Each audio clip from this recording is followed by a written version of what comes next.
Welcome to the Slop Farm. Enjoy the video. In this video, I will show you how to replace a headlight bulb on a Cadillac CTS. First, gather your tools, including a new bulb and a flathead screwdriver.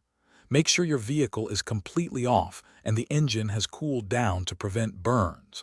You'll find the headlight assembly accessible from behind the front wheel well liner. This simple preparation ensures a smooth and safe replacement process. To gain access, turn your front wheels fully to the side, either left or right, depending on which headlight you are replacing. Next, you'll need to remove about 3 to 5 screws securing the wheel well liner. Use your screwdriver for this step. Once the screws are out, gently pull back the plastic liner.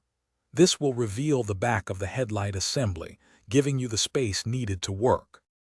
Now locate the electrical connector attached to the old bulb and carefully disconnect it. It usually just pulls straight off. Next, you'll see a retaining spring or clip holding the bulb in place. Unclip it. With the spring released, gently pull out the old bulb. When inserting the new bulb, avoid touching the glass with your bare hands, as oils can reduce its lifespan.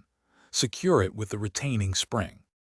After the new bulb is securely in place, reconnect the electrical connector. Make sure it clicks firmly into position. Then, carefully push the wheel well liner back into its original spot and reinsert all the screws you removed earlier. Don't forget to check the description for a link to the new Kindle Paperwhite, along with other great deals. Finally, turn on your vehicle and test the new headlight to confirm it's working properly. You've successfully replaced your headlight bulb. Thanks for watching. Consider subscribing if we helped you today.